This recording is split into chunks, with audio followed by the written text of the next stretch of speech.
All right, going live in 10.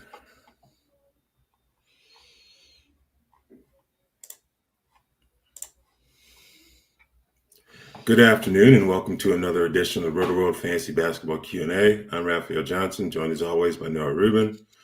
Noah, how's everything going? Raph, it's going well. NBA Cup week is fun. Yeah. It's an enjoyable tournament. Kind of breaks up the regular season a little bit. Having fewer games means we can pay more attention to the ones that are played, which is nice. Mm-hmm. Doesn't feel super overwhelming. Those 11, 12 game nights are fun, but they can be daunting at times. But having just a couple games a night makes it really nice. Yeah, and guys get some rest too. That's whether it's us or the players themselves, getting a little extra time to recuperate because the first couple months of the season are pretty crazy from a scheduling standpoint. So Mm-hmm. good kind of dial things down this week. Glad to see we've already got some questions lined up in the queue, so we'll get right into that. Pop a cold one first up. 12-team 9-cat head-to-head. Need to maximize game play this week, and my core doesn't have robust schedules. Any streaming advice? He's got two friends' sons for Monday and Wednesday. Ryan Dunn, Jordan Goodwin. So I have two moves left.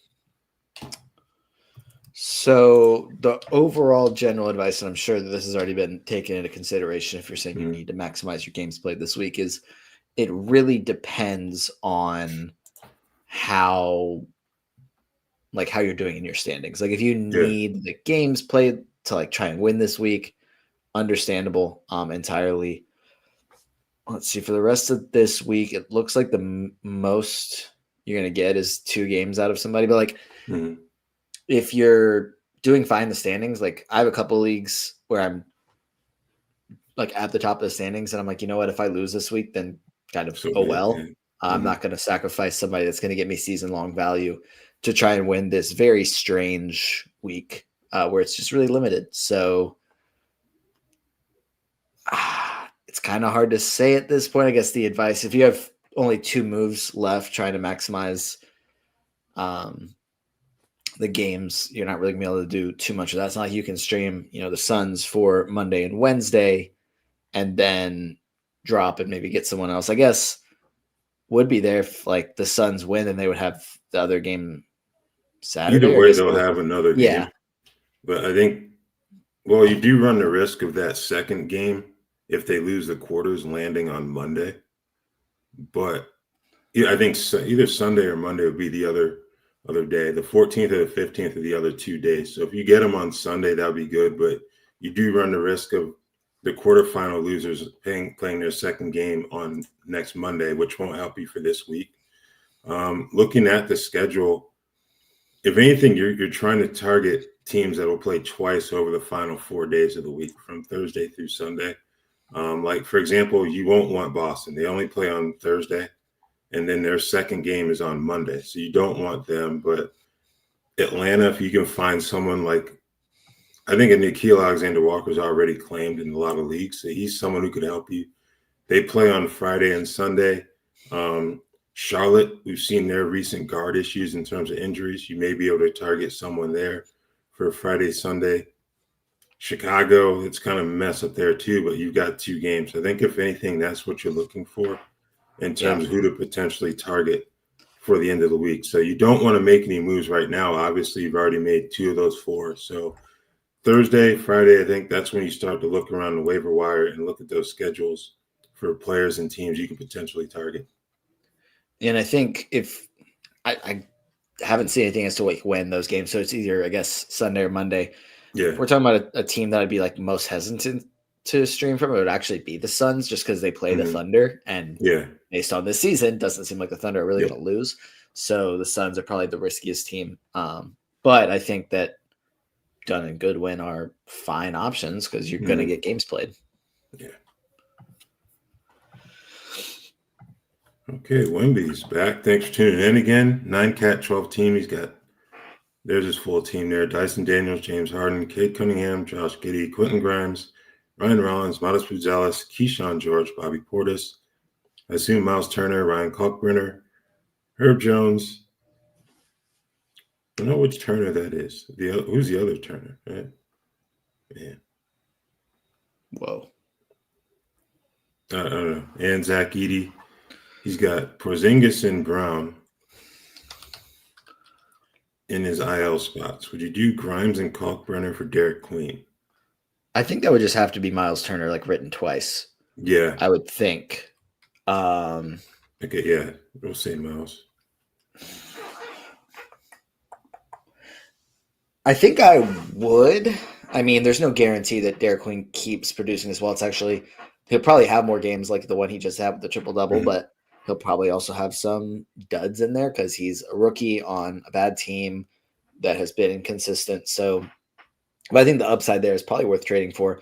Plus, then it opens up a roster spot. So Kristaps Porzingis isn't going to be on the IL consistently, or I mean, he'll be on and off the IL pretty consistently, but he's not going to be just there for a while. So gives you the opportunity, a little bit more flexibility there. Plus, I mean, Queen is starting and is productive. Ryan Kalkbrenner is starting, but the production's been like fine, like you know what it is. And then Grimes has the upside, so he's fun. But I think that's probably just the price you'd pay for a guy like Derek Queen. I mean, if you're being offered Derek Queen for these two guys, I'd do it in a second. I don't know if I'd give up Derek Queen for those two guys, though. Right. Like that's pretty much how I look at it. You know, obviously Kalkbrenner getting solid minutes, but you're pretty limited in terms of the categories where he's going to help you. You're looking at field goal percentage, block shots, maybe some rebounds, but I don't know. Between him and Grimes, I don't know if that's enough value for Derek Queen. I know he's had some ups and downs, but I kind of feel like the ups are going to outweigh the downs moving forward, especially with Zion out for a few more weeks. So, yeah, if you can get Derek Queen for that price, I would do it without hesitation. If you're on the other side of this, I don't know if I'd be willing to give up Derek Queen for those two guys, though. All right, and you also would like to know which one would you stash between DeJounte Murray, Kyrie Irving, and Jason Tatum? I think the Pelicans would trade DeJounte. I think they would too. I just don't know who would acquire him. Is it crazy to say that I actually think that I would stash Jason Tatum here, and I think he has the best chance of playing this season between these three? Just because we've talked about it before, like the Pelicans, there's zero reason for them to bring DeJounte Murray back this season. Dallas is playing a little better, but there's still absolutely the scenario. Like they're talking about trading Anthony Davis. Like, what are they getting back there? There's a chance that at some point they just kind of pack it in and say, hey, like we feel good about where we are next year, but like, let's get another top lottery pick. Kyrie, just take the extra few months and get healthy. But the Celtics have been red hot, are kind of towards the top of the East. If they're playing this well and Jason Tatum is feeling good enough, and everything that he said makes it seem like he has an intention to come back this year, even if nobody believed him. But I think nobody was expecting Boston to be this good. Yeah. If they keep playing this well, I think Jason Tatum has the best chance to come back. Now, does that mean that he'll be back in time for your fantasy playoffs? Okay, maybe not. Maybe it's, at the very end of it and he's on a minutes limit. But I think he has the best chance of playing this season between these three. That's entirely like no report indicating that. That's just me speculating. Yeah, I'd agree with that. Like where the Pelicans are in the standings, like there really isn't anywhere for them to go. Like I think they're stuck outside the play, and even if they get red hot, because we talked about this last show, for them to get red hot and possibly be in a play-in spot in the West, they'd have to play like 67% basketball the rest of the season. I don't think that's going to happen. Kyrie, we've talked about the Mavericks on plenty of occasions with their draft history moving forward, their draft picks moving forward, I should say. I feel like they have to be all in on preserving their chances of getting a high lottery pick this year. Tatum, as you mentioned, Boston has been better than expected, and they're in a conference where you can probably con yourself into thinking you can make a run. It's not really a con once you get Jason Tatum back. So I think he would be the one that I would stash out of these three as well. All right. Rizzy McGuire, he's got a two-part question here on Quentin Post. Do you think he can finally be added, or will Steve Kerr pull the okie doke on the rotations again? I think we'll start with that first before we get to the follow-up question there. Oh, goodness. I think there's a good chance that Steve Kerr just changes the rotate. Like that's just been the story of Golden State the last few years outside of the main stars. And if we look at it, like this rotation still is like Draymond wasn't playing yesterday. Steph wasn't playing yesterday. Jonathan Kuminga is now out of the rotation. Just kind of happens. So I would say no. Please. Right. They should. Yeah. And he's eligible to be traded January 15th. Talking about Kuminga. Yeah. Come on, man. It's over. The only thing I've seen is that the Kings are reportedly interested, and that's like probably the only funnier location for him than just staying in Golden State is for Sacramento to overpay and trade for him. Yeah. Yeah, I don't think I would add Quentin Post. Now, if we hit Friday and they announce that Curry and Draymond have to miss more time, then you can consider it. But I don't think this is something I would do on Tuesday morning. I would wait until Thursday, Friday, see what they say about Curry and Draymond, whether or not they can play in that next game back. And even then, I think it's a risky play just because, as you mentioned, Steve Kerr's rotations haven't been the most consistent. So I would kind of leave him alone, I think. And the follow-up question, Quentin Post or TJ McConnell for the rest of the season? I think just by default with what we were just talking about, I would have TJ McConnell rest of the season. Yeah. Though, if Draymond remains out in the short term, I'd rather have Quentin Post like short term until Draymond's back. Yeah, agreed. All right. Would you drop Jakob Poeltl for Jay Huff? 11 cat, 12 team. I don't think I would. I get that Jakob Poeltl's been kind of frustrating recently with his minutes, but I'd still rather have him. And again, I've not been shy about not being a huge fan of Jay Huff this year, or really either of the Pacers centers, but he has been like a really good source of blocks recently. So if you're just dying for blocks and just need those, sure, I don't think I'd drop Poeltl to make that happen. Yeah. But yeah. Yeah, this feels like a spot where if you can make it happen, maybe include Poeltl in a 2-for-1 deal and use that extra spot to pick up Huff. I would try to get some sort of value back for Poeltl instead of just dropping him outright. Yeah, agreed. Okay, Kyle, welcome back, sir. Is now the time to pick up and stash Tari Eason? How much longer is how much longer is he out? Let's see here. It's 4 to 6 weeks from November 15th. So we're only about 3 weeks in. So I guess we could be getting close. I guess. So. Yeah, okay. I guess if you have the roster spot for him, sure. But yeah, I mean, I would. I probably, if I have him, if I had drafted him in any redraft leagues, I'm sure I still have him rostered. I don't think I dropped Tari Eason. Yeah. He'll probably be eased back in. I think I'm curious to see if he plays back-to-backs or how much his minutes are limited just based on what we've seen from previous injuries from him. Yeah. It's obviously a different injury, but very possible. He hasn't been quite as productive this year on defense as he typically is. Hopefully that's something that'll correct itself, but he has been better on offense. So I'd say the upside there makes it worth stashing him.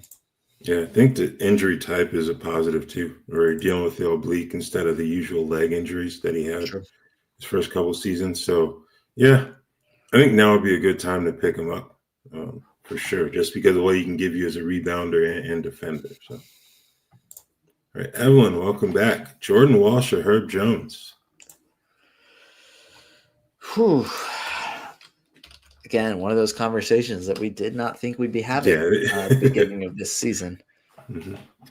I want to say, I feel like Jordan Walsh has less of a chance to be shut down.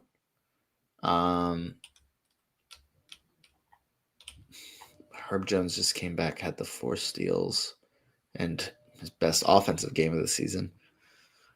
I don't know. I think I'd rather have Jordan Walsh, but that Herb Jones just name value there, Yeah. probably some trade value there. So maybe that's a scenario instead of just straight up dropping him because Herb Jones Mhm. is still just a solid, reliable player Yeah. when he's on the floor. Okay. Big I think if. I'll still go Herb. I know Walsh has looked good recently, but I still go Herb Jones in that spot. All right, Kendrick. I'm in the middle of my 12-team, nine cat league standings. I have Garland and Brandon Miller, and I'm wondering if it's too early to shop them for a more healthy player, or should I hold on to them?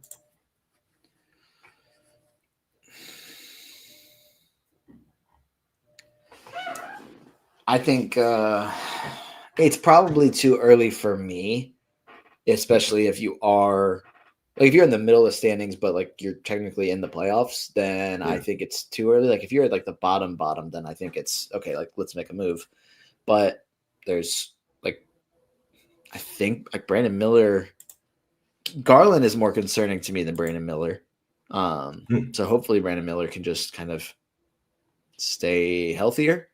Now that he's wearing this shoulder brace, so hopefully that helps. Yeah. But I would probably wait a little bit longer. I don't know. What do you think? I would be shopping both of them. Okay. Garland with the toe injury, that being an issue he's had in the past is certainly concerning. But I think when you talk about Hornets players, you have to factor in how they report injuries to your thinking here. Like he's got the brace. Hopefully that will help. But you look at where they are in the standings, and I don't think it would take too much for them to kind of pull the plug eventually. Not to mention, like I said, I don't fully trust that staff when it comes to reporting these injuries. So I would try to move both of them personally. Okay, Clark Kent, welcome back. Any updates on John Morant, Zion Williamson, and Jalen Green? Now, there was an update on Jalen Green last night. He still really isn't doing any contact work. It's going to be a while for him. No exact time frame for him, but it's going to be some time before he's back out on the floor. John Morant, I know he was reevaluated recently. I think he's got another week or so. He's probably the closest to returning, I'd say. Yeah. But Yeah, they that's still haven't provided an update for their next game, but he's going to be the closest of these three. Zion's got a few more weeks before he gets reevaluated too. So maybe you get Morant back at the end of the week with this extra time off, but nothing guaranteed there. All right, he's got some rest of season questions here. What are our thoughts on Cedric Coward, Jeremiah Fears, Ryan Nemhard, and Maxime Reynaud? let's see.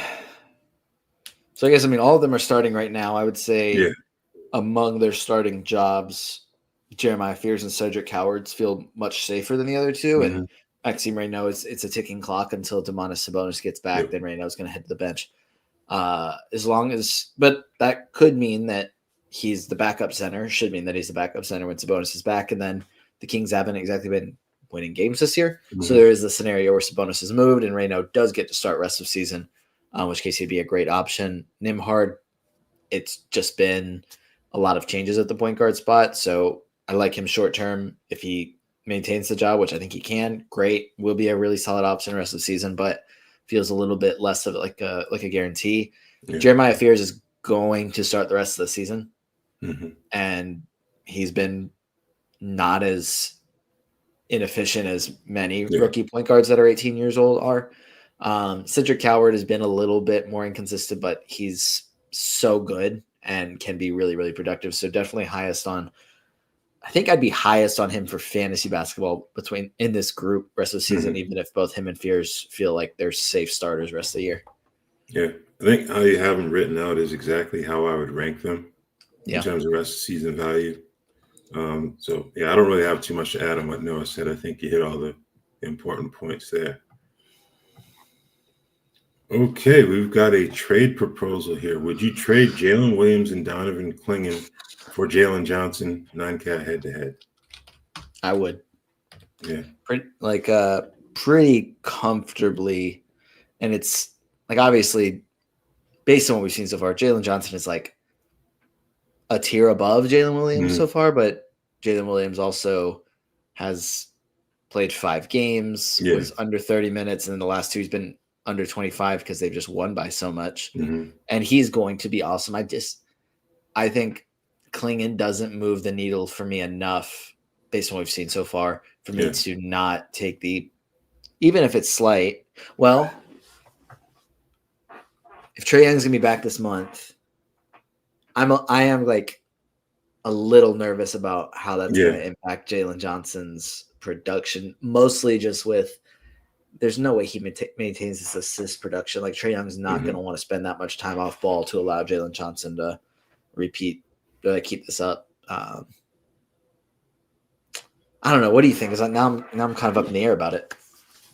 I think the Trae Young factor is the biggest concern for me, but I kind of feel like the Hawks will have a come to Jesus moment, so to speak, with Trae. Like, look, we know that we've handed you the keys in the past, but this thing is working right now.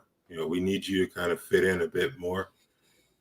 Let Jalen take more of the reins offensively and go from there, because I think overall, I don't know if I'd say they're a better team, but it feels like the pieces seem to fit a little better when they have the ball in Jalen's hands a bit more. And then defensively, obviously, with Nikhil at the point of attack, they've been improved in that regard as well. So I would definitely make this trade. I think I would take a bet on Jalen Johnson to continue what he's been thus far. Maybe if there's a fall off, I don't think it'll be too much. So I would definitely make this trade.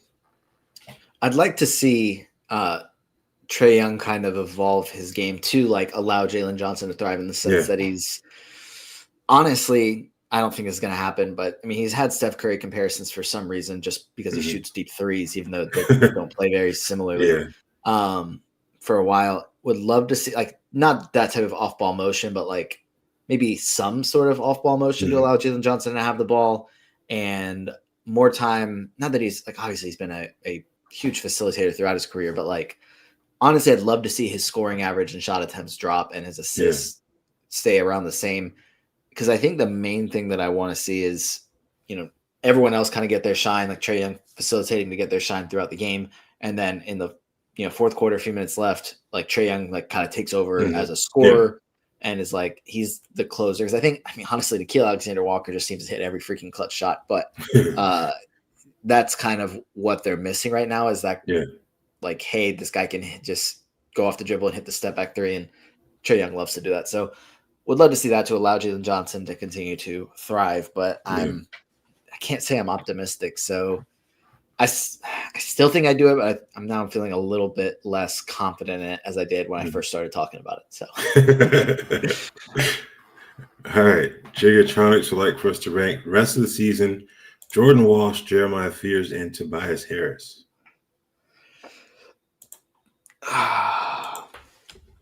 Okay. So Tobias Harris is Tobias Harris. Like that's just what he does. He's been solid. Gosh, this is like 3 like very distinct things because like I think Jordan Walsh will keep starting, but there's no guarantee he starts rest of season. Whereas the other 2, I feel confident that'll happen. But Jordan Walsh has been able to contribute a lot of value defensively that the other 2 haven't been able to do quite as much. Gosh, do you have a strong opinion on this? Because I'm curious. I think I would rank them Fears, Harris, and Walsh. Like as good as Walsh has been, I'm not sure if this is something he can sustain like through fantasy playoffs. And then there's also the variable when or if Jason Tatum gets back. That adds something else to consider. But the other 2, I think their roles are pretty secure with their respective teams. So that's how I would go with the 3 of them. Yeah, that's probably the smart way of viewing it. I think I'm going to go Jeremiah Fears, Jordan Walsh, Tobias Harris. Yeah. I think just the upside of Jordan Walsh makes me a little bit more interested in him than Tobias Harris, who's going to be steady and consistent. And if that's what you need, that's what you need. But I've had Jordan Walsh as a dynasty stash for a while. Like I'm in multiple leagues, just have been waiting with him on my bench. So excited about what he's done so far. And I think he kind of fits what Boston does and Boston needs him to do. Yeah. All right. Isaac would like to know, will Young Hansen potentially be a silly season hero this year? Or is it not realistic for his rookie season? Don't want to miss the boat on him, but his situation is different than, say, Danny Wolf, 12-team 9-cat head-to-head. I think that the different situation makes me less optimistic that Young Hansen is going to be a silly season hero because I think Portland is good enough that they're going to be competing for, if not like a playoff spot, at least a spot in the play-in tournament. Like they're not pulling the plug this season. They're just not. We got to think like they've lost a handful recently, but Drew Holiday's been out. Scoot Henderson still hasn't played. So this is a team that's going to be competing for a postseason spot. Mm-hmm. So I don't think Young Hansen's going to get the opportunity. Yeah, I think that's a good way to put it. Let me pull up what he did on Sunday. He made his first start in Memphis. Yeah, but he only played 19 minutes, 4 points, 5 rebounds, 2 assists, no defensive stats. I just don't think he's ready. Like, even if they're in a situation where they were to pull the plug, which would surprise me, and he played heavy minutes, I don't know if he's ready to take on that responsibility yet. It feels like someone who's going to be a better served to be a fantasy option in year 2 than year 1 at any point. So I think you're safe leaving Jan Hansen on the waiver wire right now. And if he surprises us, cool, but I don't think you'll be missing out too much if you leave him alone. Agreed. All right. Kobe White or OG Anunoby? I want nothing to do with the Chicago Bulls. I feel so much better about OG Anunoby. And I think Kobe White's going to be, and I'm exaggerating there. Kobe White's going to be really good when he gets fully healthy, is playing a normal role.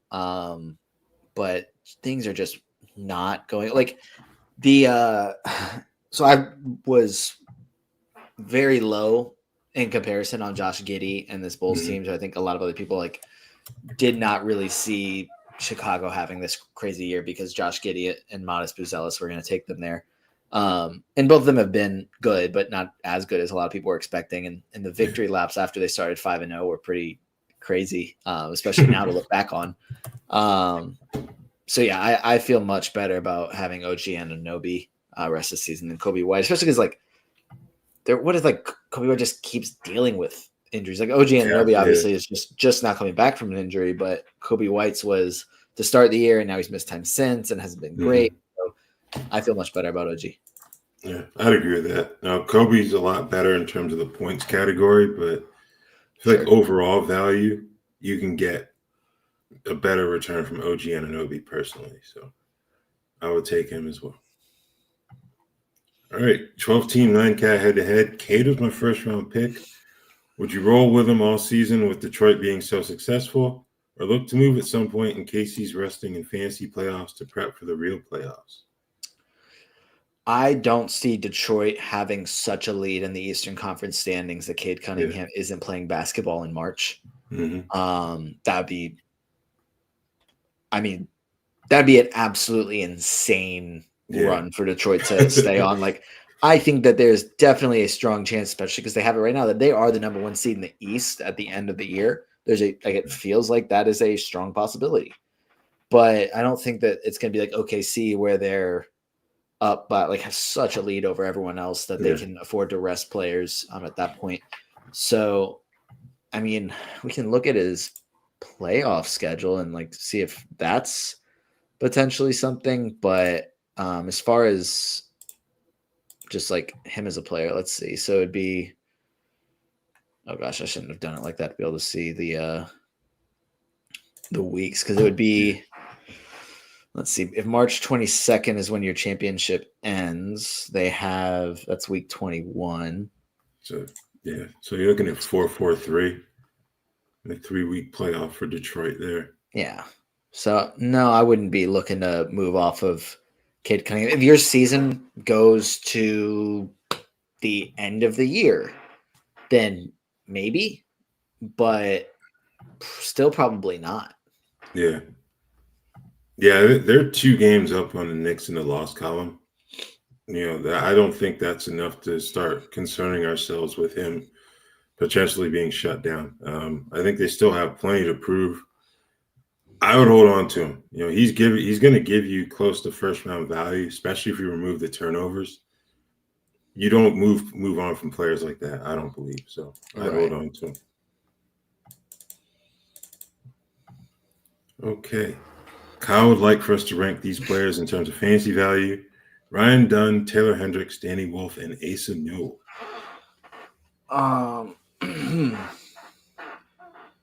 Whew.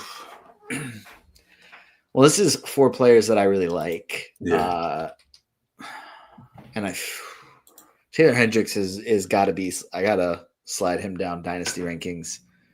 I just off the top of my head here want to say Ryan Dunn 1, Asa Newell's 4. Gosh, has Danny Wolf done enough to pass Taylor Hendricks? Maybe, yeah. I think I go Ryan Dunn, Danny Wolf, Taylor Hendricks, Asa Newell, and that could just be me buying a little bit of the hype right now, but Yeah. I'm genuinely concerned that Taylor Hendricks hasn't been playing a significant role for this Jazz team as just somebody that can go play defense. Yeah. So I don't know. Maybe that's just the Jazz trying to play the very, very, very long game. But I think Danny Wolf's been very exciting. So Yeah, Hendricks was productive the last time out, 20 points. But here's the thing. He played 25 minutes because they got curb stopped by the Thunder. The 3 games prior, he played a total of 16 minutes. And that's against the Nets. Obviously, there's another game against the Thunder in there. Then the Lakers, a 2-point game where he only played 1 minute. So, I don't know. I think a lot of those young guys in Utah really concern me just because they're still at the point where they're having to coach effort. And I kind of feel like that's like the one thing you don't want to have to coach, especially with a young team, a lot of guys who still need to prove themselves. So, yeah, I think I would have him third just because I really haven't seen enough of Asa Newell. I like what I've seen when he's been on the floor, but the minutes just haven't been there. And so many young wings in Atlanta that have really good potential as well. So I think I would agree with the way you have them ranked as well, with Dunn, Wolf, Hendricks, and Newell. And I really like Asa Newell as a player more than I like him as a fantasy option. Yeah. It's situation and he'd be a slightly undersized center, but is kind of like a big 4. The shot being what it has been this year in the limited time that he's gotten on the floor has been encouraging. The effort is something that was really an intriguing point for just him as a prospect. And that's all been great. I just don't really foresee him at this point as he doesn't have the upside to be a 18 and 10 with 2 stocks type of big that's starting and playing 30 plus minutes. I think he's going to have a really long career and be productive, be a helpful winning player, but it's not going to be this dominant box score type of guy. All right. Aditya would like to know, should I hold Jose Alvarado or drop the stream in that spot? I have no players playing today against his 2 9-cat 12-team head-to-head Yahoo. I think this comes down to your place in the standings. I think we talked about this right at the top of the show. But if you're really fighting for a spot, need a win this week, then I suppose you would drop him to stream. But based on what he's done, especially recently, not super interested in dropping Jose Alvarado, just the risk of just losing him. So if you're kind of towards the top of your standings, or at least in the playoff picture, I don't think I would. Yeah, it's also who are the 2 players that are playing. It may be 2 players where the gap may not be too severe to make up the rest of the week. So I would hold on to them. Let's see, in terms of their schedule, the rest of the week. Yeah, they got 2 more games. That's another reason to hold on to Alvarado, I think, where you got Portland on Thursday and then Chicago on Sunday. So I think those could be 2 decent matchups for him, even if he's backing up Jeremiah Fierce. So I would hold on to him personally and just wait it out for the rest of the week. All right, Daniel, welcome back. He's got a follow-up question from last week. Would you drop Herb Jones for Maxime Reynaud now that Herb is back and had a decent game, 12-team, 9-cat head-to-head keeper league?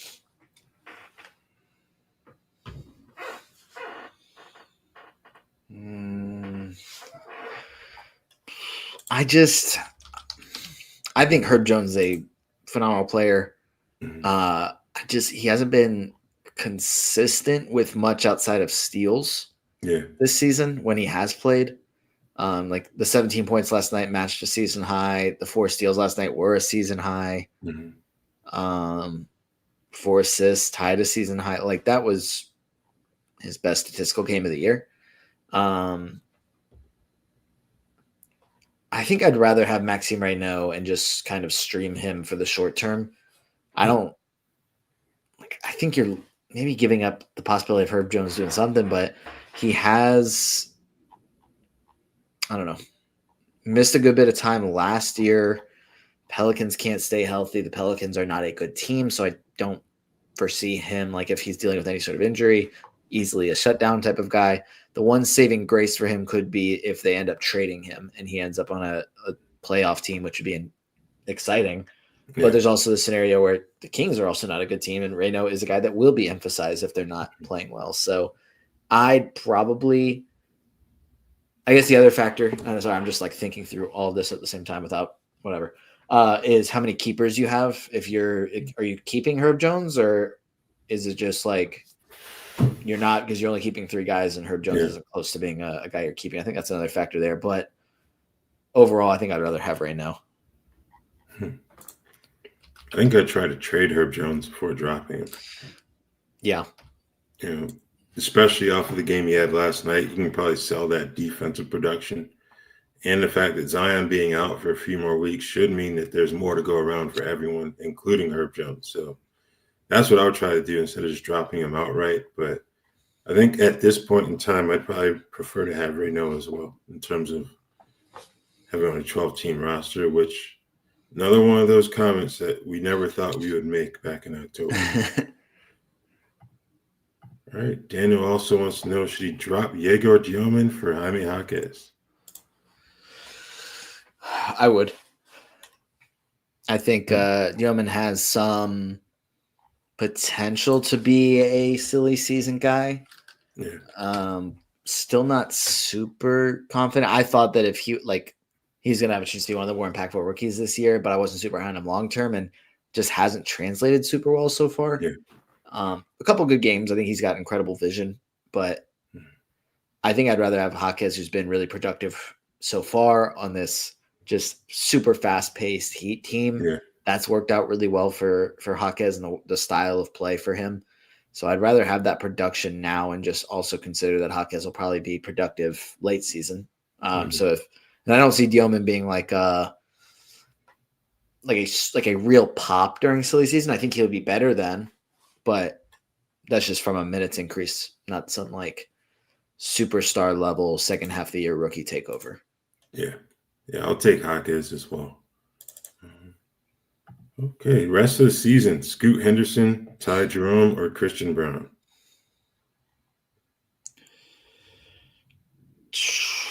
Gosh, someone that's not on an IL spot right now, maybe. Yeah.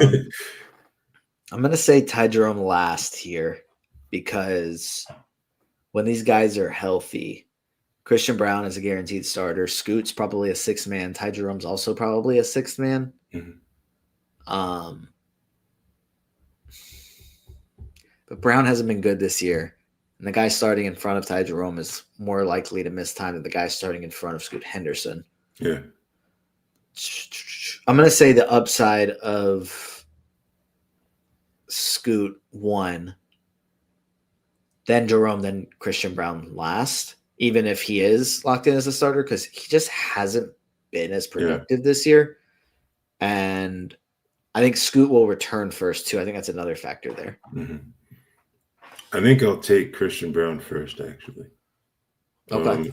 Not the highest upside, but I think he may be able to provide a better floor once he's healthy. So that's what I'm betting on here. So I'll take him 1, Scoot 2, and Ty Jerome 3. All right. Is TJ McConnell a drop considering his limited floor time, or do we think he'll get ramped up? I don't really. I think this was kind of my thing with TJ McConnell when he was first coming back. Was like, I don't see him as a 30-minute per game guy. Like that, his thing has always been, oh my gosh, this guy is the most productive player in 15 to 20 minutes. And that's kind of what he has been, like an inconsistent, super fun player. So is he a drop? Depends on who you can add. But I don't really see him getting ramped up because I think he's just kind of playing the role that he's at. Yeah, I'd agree with that. I think at this point, he is what he is. Unless something were to seriously happen to Andrew Nembhard and then the other guards in that roster, I think you're probably hoping for like 22 to 24 minutes tops out of McConnell. So, yeah. Yeah. All right, James would like to know, he just traded Norman Powell for Josh Hart, 14 team, 14 category roto. Is that a good move? I don't think it was a bad move. I think it definitely depends on the categories you need. But if you're fine with not getting as much scoring and getting, frankly, a lot of everything else, then I think I like it. Yeah, I think that's a fair move as well. You know, if you have ample scoring on the rest of your roster, adding Josh Hart is far from a bad thing. So I think it's a good move, especially with that many categories. Also, if we, I feel like we asked this weeks ago, and did we ever get an answer on what the 14 categories were? I think we did. There are a couple percentages mixed in there. From that, double doubles was one. I want to say. Okay, because I couldn't remember if we just made up the categories, if we actually got. No, he provided an answer. All of them slipped my mind, but he did provide an answer to that question. Okay, just clearing up the keeper league question from earlier. He can keep as many or as few players as possible, and he kept Herb Jones from last season. This is probably a bad idea. But I don't think it's a bad idea. Not terrible, yeah. If you can keep as many as you want, so cool. Okay, Chad would like for us to rank these hot December starts on sustainability from most to least. We got Josh Hart, Jay Huff, Sadiq Bey, Nikhil Alexander-Walker.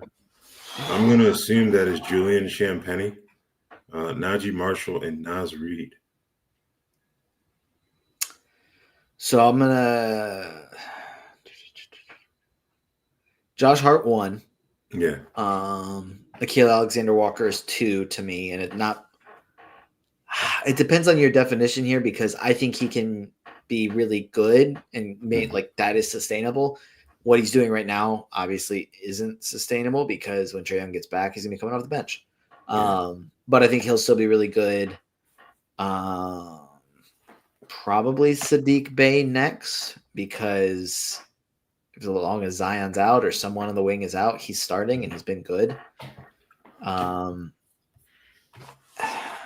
Naz Reid really been that good recently? I don't know. Do you agree with the start there? Yeah, I would say Josh Hart first, definitely, just because the areas where he's providing value, those aren't areas where it's unrealistic for him to continue that. It's not like he's averaging like 25 points per game. Like that would be unsustainable for him. But everything else what he's doing is why I would have him 1. Second, let's see here. I think I'd go Naz Reid second, just because they've had times where they've been willing to play him as a smaller 5 than Rudy Gobert. Last night, notwithstanding, because Rudy got thrown out, but there have been other times where they played him at the 5. So I'd say him 2. 3, I'd probably go Nikhil. And then Sadiq Bey at 4, just because of Zion's injury history. And he seems to fit quite well with this group in terms of his production and what they need from that spot, especially with Derek Queen getting to have the ball in his hands a bit more. So I'd go Bey, then Huff, then Marshall, and then wrapping up with Champagny just because you got Castle back.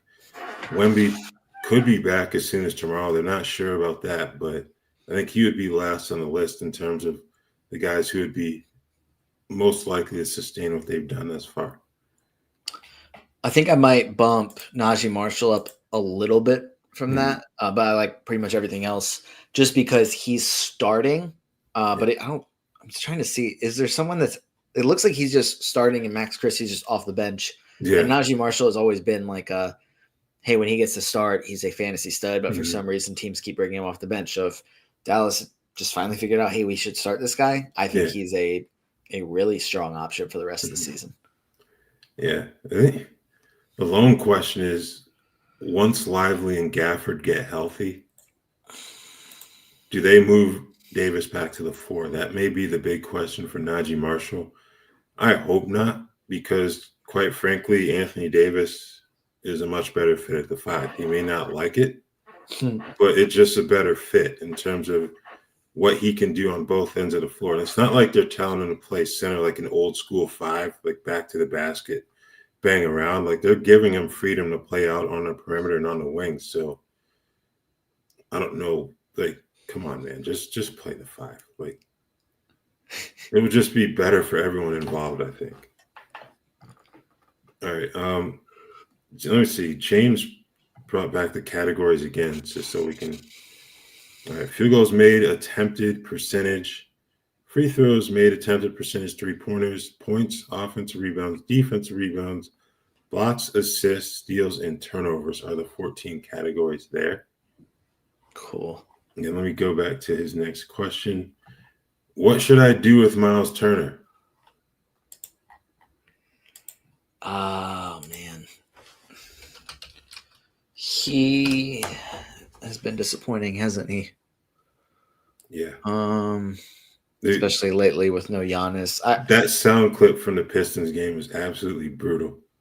Did you see I didn't that? see that. No. Yeah, the Pistons announcers, they're talking about it. It's like Miles Turner has 1 rebound, and George Blaha brought that up. Then Greg Kelser was like, "How tall is he?" Like 6'11". It was brutal. Like Jeez. he's on my list with Jeremy Grant at this point.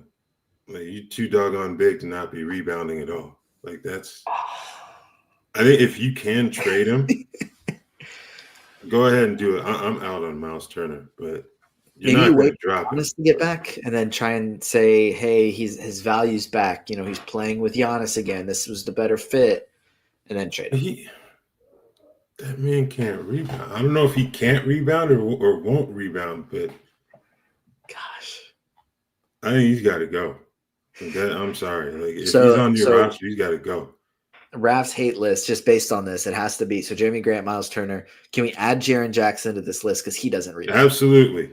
Okay, so we're gonna we just got to find all the players that are tall but don't rebound. Oh, Brooke Lopez, you have to be out on Brooke Lopez. Or is he too I old? You can't feel put bad? because You he can't doesn't be. play.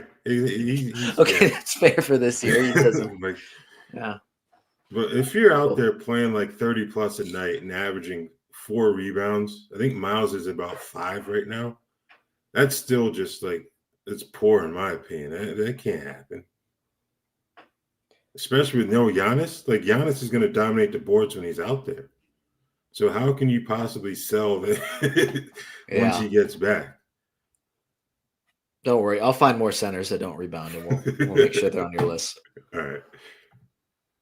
All right. Jiggy would like to know Dante DiVincenzo or DeAndre Hunter? Dante DiVincenzo. Yeah, I'd agree with that. Just a better fantasy basketball player. Mm-hmm. Agreed. Okay, who would you rather have year to year, knowing that over 30 games is a long shot with Zion and Ja?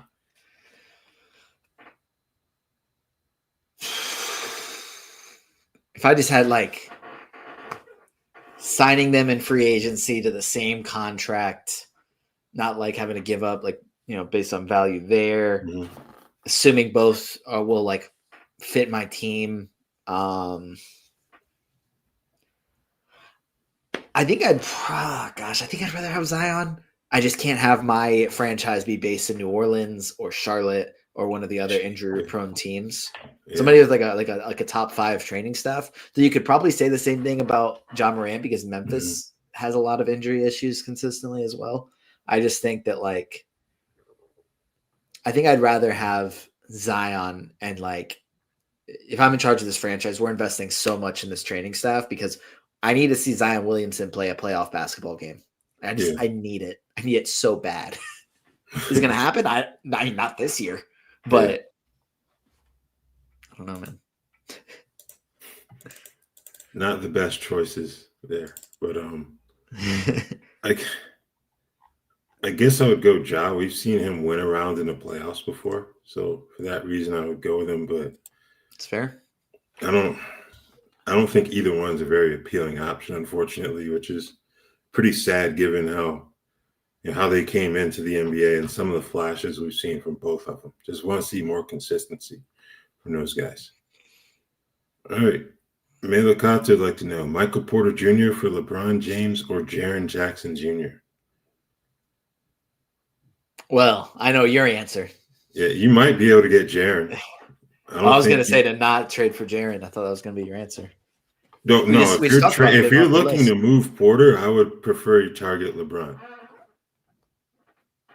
Even with the start and him be turning 40 later this month, I feel better about him than Jaren, unfortunately. Would it be crazy to just hold Michael Porter Jr.? I mean, or honestly, shoot a little higher. Like, he's been insane recently. Yeah. And I'm already doesn't matter. Like, he's not playing basketball in March or April. Certainly not April, probably not much of March. But he's been so good this year, which was what a lot of people were expecting. But with the caveat that he's not going to play during the fantasy playoffs. So, yes, you probably do need to sell high here. I might look higher than LeBron and Jaren Jackson. Yeah, that's a good point. Because I think with LeBron, you're looking – that's a name brand type deal because the production thus far really hasn't been worth it. But, yeah, I agree with Noah. I think if anything, you probably try to aim higher for Porter, see what you can get. All right, and this one is for you, Chad. Sell a drawing due to injuries, especially after trading Desmond Bane for Zion Williamson. Would you trade Suggs, Garland, and Kalkbrenner for Tatum to pair with Halliburton and Zion for a 26 run? I would do that trade. I wouldn't be super confident about Zion being available for that 26 run based on your previous question. But kind of, selling out, saying, hey, all right, give up this year. Having Tyrese Halliburton and Jason Tatum for next year is a great strategy because their values can't be lower than it will be right now. And if I'm assuming you have your pick, if not, that doesn't change too much for me because I just think it's a smart value move. But if you're able to maybe add an early first with Halliburton and Tatum, maybe you don't have enough to make a 26 run, but you should be far more competitive. And it does set you up for, 5, 7, 8 years of a really, really strong team. I agree with that. Okay. Should managers try to trade Brandon Miller if he strings together a run of healthy, productive games? And if so, what range should we target?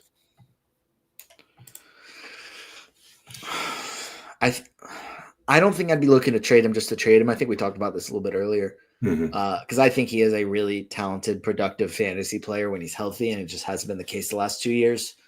I don't think you're going to be able to get enough value to where it makes sense to me to trade him. So I'm probably looking to hold. But if I know you said earlier you're more open to trading him. What range would you be looking for? I think it's tough just because with the injury and what he's done when available, the production hasn't been great in terms of a target range. Maybe you can sell upside, but even then, I don't know if you can get someone like who's within, say, that 75 to 100 range. You'd probably have to aim a little lower than that. Then I think at that point, you might be better served holding on to Brandon Miller, to be honest with you.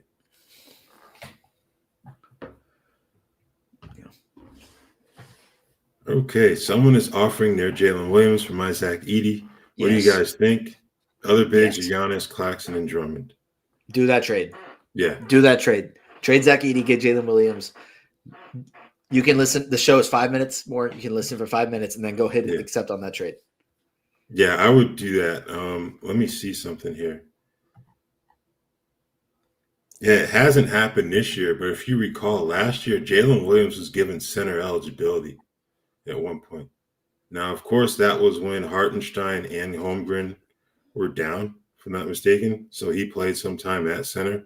He Don't did know if that start happened. at center this year, one Yeah, game. he did. I Yeah, know last year he did. I think he did once this year.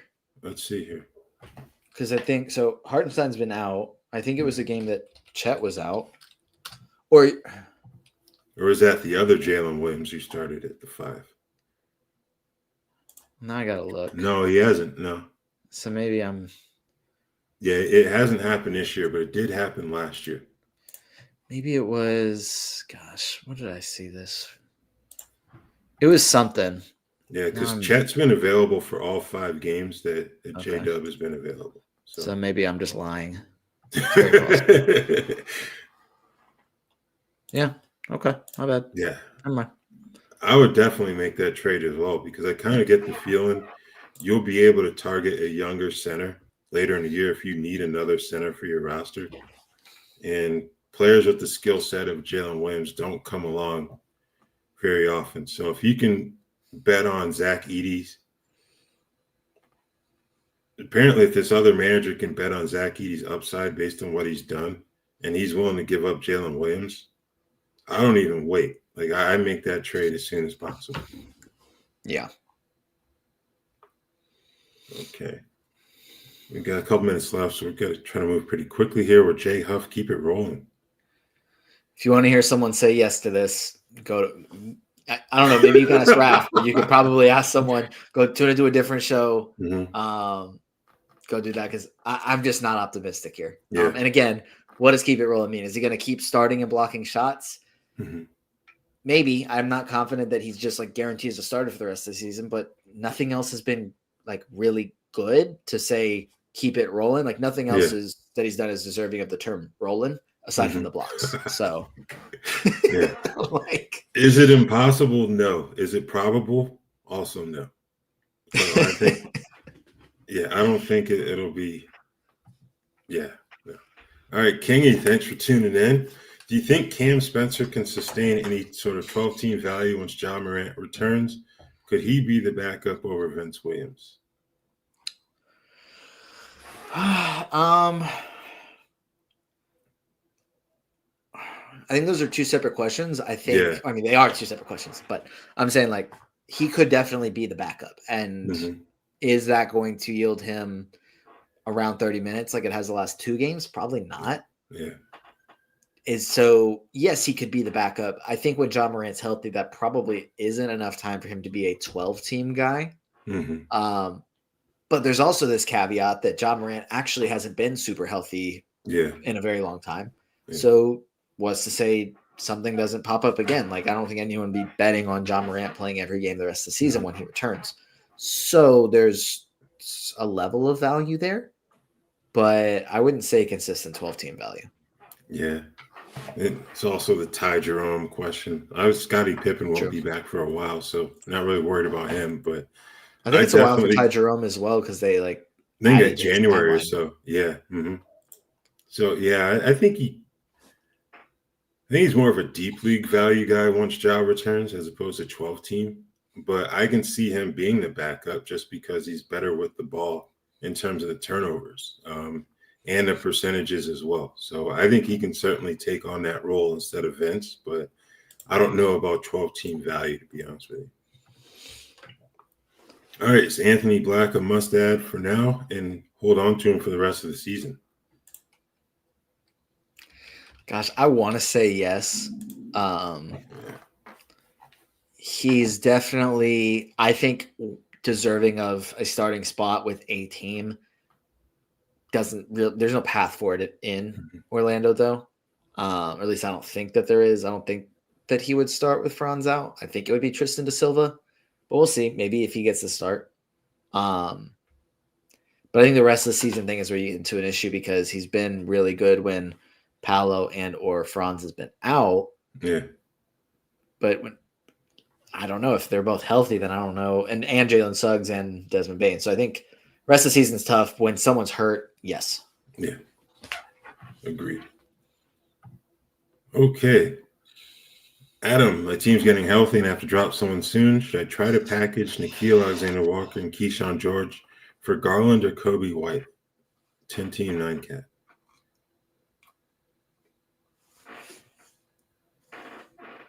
I'd rather have Nikhil Alexander-Walker than Darius Garland or Kobe White. Is that crazy? Is that too crazy? I don't think it's too crazy. It might be a little crazy. Nah, that's look, we're at the point where we're saying a lot of things we never thought we would say back in October, and I think that's one of them. So, and it's I like even with the understanding that Nikhil Alexander-Walker is going to move to the bench with Trae Young's back, I still think his minutes don't actually cut out that much. And even before Trae Young got hurt, they were like literally begging him, just, hey, Nikhil Alexander-Walker, when you touch the ball, you shoot it. And that's been a big thing for him. So he's been really productive on offense. Both Darius Garland and Kobe White's injuries are just scaring me. So I just wouldn't necessarily there's definitely a different path you could look at, but to where you could trade. Maybe I would just choose different players than Darius Garland or Kobe White. I don't think I'd be sacrificing these guys. Keyshawn George could also be a silly season hero. So maybe shoot a little higher, I think. Yeah, I think that's the proper conclusion. I think we can aim a little higher than either of those guys. So with that, I just want to thank you guys all for tuning in and sending in your questions. We will be back on Friday, 2 p.m. Eastern. Enjoy the NBA Cup games and a lighter schedule for the rest of this week. Take care.